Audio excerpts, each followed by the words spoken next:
안녕하십니까. 저는 투비서포트 SNS 마케팅 팀에 근무하고 있는 이준하라고 합니다. 오늘 이 시간에는 엔터프라이즈 시장에서 얼마 전까지는 가능한 기술을 구현하는데 초점을 두고 매진해 왔다면 이제는 기술 너머에 있는 사용자에 대해서 관심을 가지기 시작했습니다.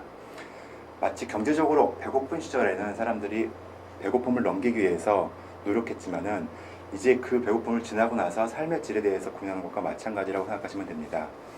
기업 시장에서 삶의 질에 대한 부분에 스마트 엔터프라이즈 UX가 어떻게 영향을 미치고 기업 리아 시장이 어떤 과정을 통해 변해왔고 또 앞으로 어떻게 전개될 것인지에 대해서 살펴보는 시간을 가져보도록 하겠습니다.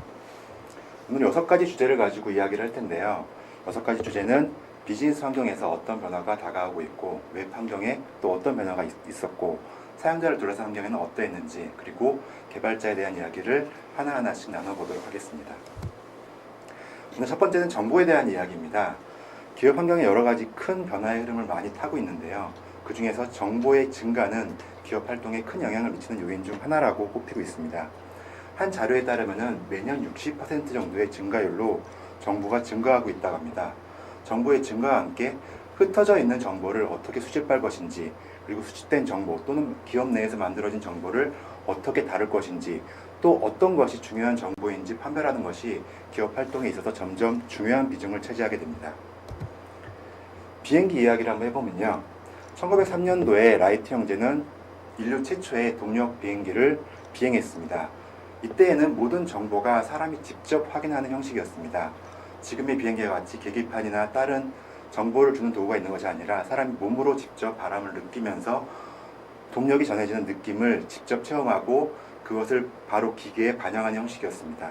하지만 그 후로부터 몇 년이 지난 이후에 비행기는 단지 하늘을 날기 위한 도구로서 사용하는 것은 똑같지만은 좀 더 많은 영역에 영향을 미치게 됩니다. 특히 이제 전투기 같은 경우에는 다양한 상황 속에서 어떻게 많은 정보를 활용하고 즉각적으로 많은 정보에 반응할 수 있는지를 중요시하게 되는데요. 그러기 위해서 수많은 계기판과 버튼으로 구성된 저런 조종관을 만들게 됩니다. 이런 복잡성을 가지게 되면서 이런 복잡성을 극복하기 위해서 반복적인 훈련과 또 연습을 하지만은 복잡성 자체는 없애지 못했습니다. 하지만은 시간이 지나면서 최근의 전투기를 보면은 그런 복잡성들을 어떻게 단순화하고 어떻게 수많은 정보를 처리하는지 보여주고 있습니다.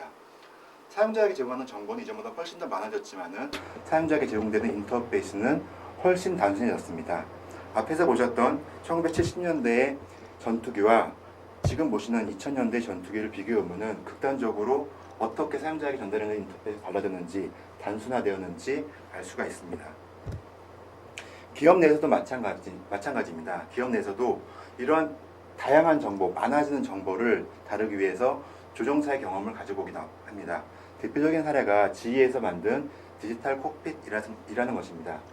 콕핏이라는 것이 아까 앞에서 보여드렸던 전투기의 조종관을 의미하는 용어인데요. 그 용어를 기업용으로 가져와서 디지털 콕핏이라는 것을 만들었습니다. 이 디지털 콕핏은 실시간으로 전달되는 정보를 분류하고 적절한 아이콘으로 사용자가 즉각적으로 인지할 수 있게끔 제공하고 있으며 의사결정이 필요한 순간 전투기 조종사처럼 올바른 결정을 내릴 수 있는 도구를 제공해주고 있습니다. 정보를 그냥 제공하기만 한다면 전투기 안에서 각종 기기의 상태를 직접 점검하는 것과 마찬가지입니다. 사용자에게 어떤 정보가 중요한지 판단하고 적절한 시각화를 제공하는 것이 중요합니다. 이 화면에 보시면 첫 번째 보여드리는 그림은 가장 기본적인 기초 데이터를 보여주고 있습니다. 아무런 정보도 가지고 있지 않고 단순히 숫자만 나열된 정보입니다. 하지만 이 정보에다가 약간의 서식만 추가하게 되면은 이 정보가 어떤 의미를 나타내고 있는지를 간단하게 알 수 있습니다. 하지만은 어떤 정보가 중요하고 어떤 부분의 데이터가 중요한지는 아직 보이지 않고 있습니다. 좀 더 강조를 해보면은 색을 추가해서 시각적으로 중요한 부분을 강조할 수 있습니다. 하지만 이 부분 역시 중요한 부분이 강조가 되고 있지만은 정확하게 이 현상이 우리에게 어떤 의미를 주는지는 정확하게 시사해주지 못하고 있습니다. 좀 더 시각화를 해보면은 이 부분이 전체적으로 어떤 의미를 가지고 있고 어디에 문제가 있고 어디에서 의사결정을 해야 되는지를 좀 더 시각화해서 알려주고 있습니다. 그리고 좀 더 내용을 발전시킨다면은 그림에서 보이는 것 같이 사용자 인터랙션에 따라서 정보를 시각화해주고 정확하게 어떤 지점에 어떤 문제가 있는지를 파악할 수 있게 해주고 있습니다.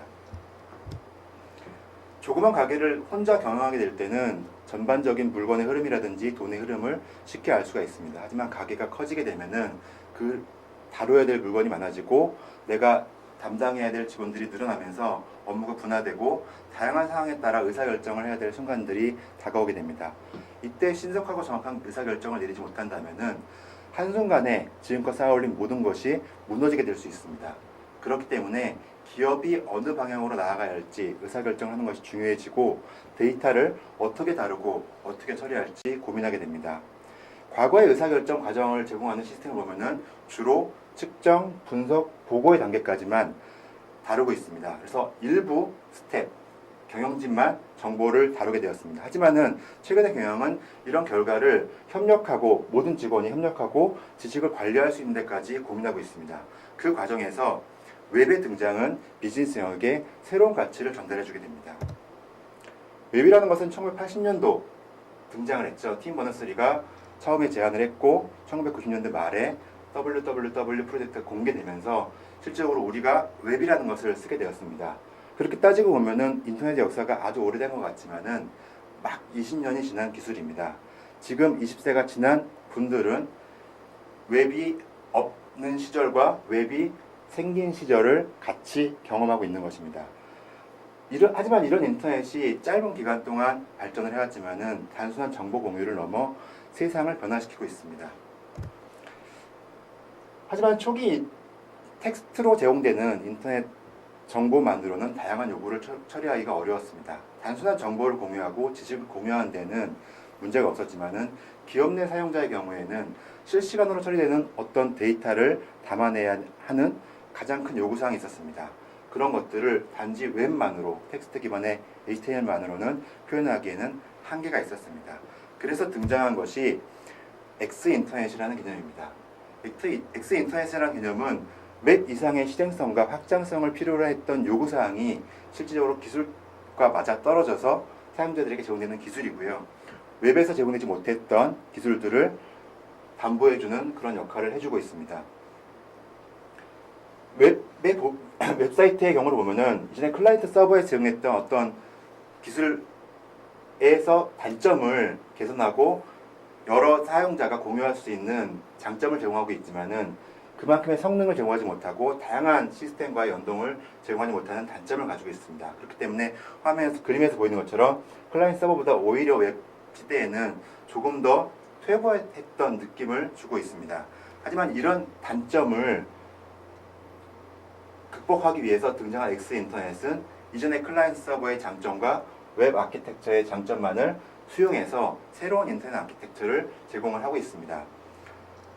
그래서 이렇게 등장한 X인터넷이 마치 모든 것을 다 해결해주고 앞으로 향후 몇십 년간 인터넷 세상을 변화시킬 거라고 생각을 했지만은 여기서 한 가지 놓쳤던 것이 있습니다. 바로 사용자에 대한 부분입니다. 단지 기술만 생각하고 사용자에 대한 것은 생각을 못했던 것이죠. 화면에 보이는 것처럼 새로운 디바이스가 등장하고 새로운 기술이 등장했지만은 이전과 똑같이 다이얼로 전화를 거는 장치를 만드는 것과 마찬가지의 행동들을 X인터넷 등장 이후에 해왔던 것입니다. 사용자들은 실질적으로 성능적으로는 만족하고 기능적으로 만족했지만은 뭔가 불편하다는 것을 느끼고 뭔가 이것보다 나은 방법이 있지 않을까 생각을 하기 시작했습니다. 우리가 사용자에 대해서 이야기를 할 때에는 사용자를 하나하나 고려할 수 없기 때문에 대표성을 가지는 가상의 인물을 지정을 합니다. 그래서 우리는 퍼소나라고 이야기를 하는데요. 퍼소나는 그 자체만으로 가치가 있는 것이 아니라 사용자를 위해 어떤 스토리에 녹여졌을 때 가치를 가지게 됩니다. 이 사용자가 어떤 행동을 하고 시스템을 쓸 때 어떻게 반응하고 어떻게 동작하는지 또 어떤 가치를 시스템에서 얻어갈 수 있는지를 생각하게 되고 그런 것들을 스토리에 녹여내게 되는 거죠. 하지만 문제는 이렇게 만들어진 퍼소나가 업데이트되지 않은 채 계속 사용이 된다는 것입니다. 한번 만들어진 퍼소나를 계속 그대로 유지한다면은 마치 사람이 성장하지 않고 그대로 남아있는 것과 마찬가지라고 보는 겁니다. 근데 실제로는 사용자들도 마찬가지고 사용자를 둘러싼 환경, 여러 가지 변화들이 일어나고 있는 거죠. 하지만은 그런 변화들이 퍼스널에 반영되지 않으면은 오히려 퍼스널을 고려하지 않는 것보다 더 위험한 일이 생길 수 있습니다. 이런 상태를 어떤 학자는 좀비 퍼스널이라고 표현을 했습니다. 마치 살아있진 않지만은 프로젝트 어딘가, 내 업무 어딘가 살아있는 것처럼 적용이 되고 있는 것입니다. 그리고 또 한 번 퍼지기 시작하면은 더 없애기가 힘들어집니다. 왜냐하면은 어디서 이 퍼스널을 사용하고 있는지 확인이 안 되고 어디에선가 잘못된 퍼스널가 실제 업무 시스템에 반영이 되기 때문입니다. 때문에 살아있는 사용자에 대한 고민은 기술 뒤에 숨어있는 사용자의 감성에 대해서 접근하기 시작합니다. 그래서 등장한 것이 이제 리아라는 기술입니다. 리아라는 기술 자체는 기술적으로는 이전의 엑스인터넷 기술과 많은 차별성이 없는 것 같지만은 단순한 기능이나 절차, 성능의 문제를 삼는 것이 아니라 사용자와 상호 교감하고 가치 있는 경험을 중요시하게 됩니다.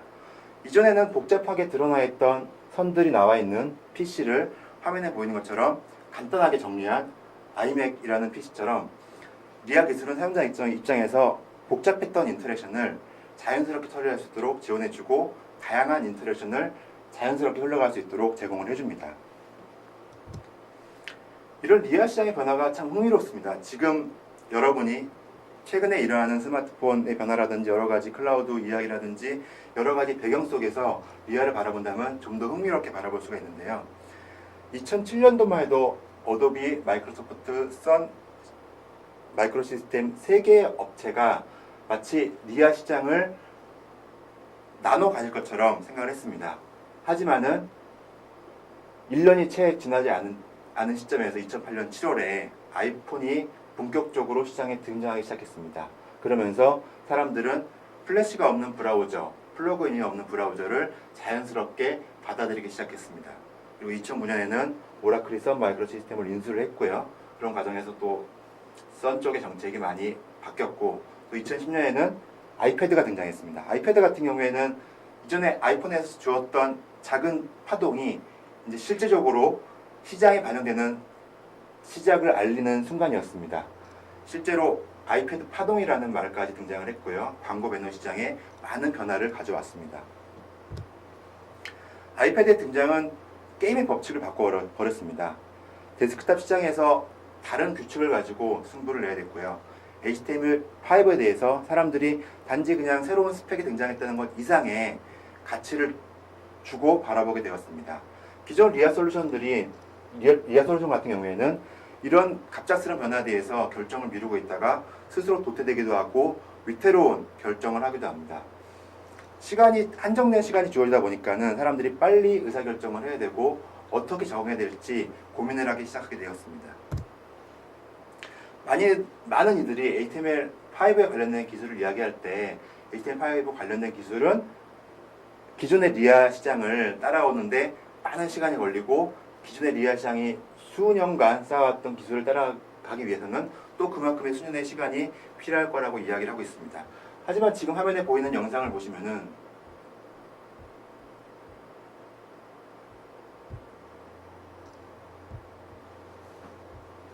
지금 화면에 오른쪽에 보이는 것이 실버라이트 5로 구현된 데모이고요.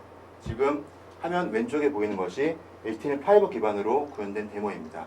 똑같이 인체의 해부도를 보여주는 데모인데요. 불과 이 두 가지 데모가 보여줬던 시점의 차이가 1년 정도 남짓입니다. 1년 정도 남짓한 기간 동안 상당히 시각적으로 봤을 때 두 개의 기능이 거의 차이가 없을 정도로 보이게 됩니다. 물론 HTML5 기반의 데모 같은 경우에는 지금 현재로서는 파이어폭스에서만 동작을 하고요. 화면에 보이는 것처럼 빨리빨리 동작하지는 않고 되게 많은 버퍼링을 요구를 합니다. 하지만은 기술적으로 1년 전만 해도 HTML5와 웹젤 같은 기술을 사용해서 이런 기능이 가능할 거라고 예측은 못했던 것이죠. 하지만은 1년 사이에 많은 것들이 변해왔다는 겁니다. 우리가 생각하는 상상보다 HTML5에 관련된 기술도 그와 관련된 웹 기술의 발전은 한 발 더 앞서 있다고 보실 수가 있습니다.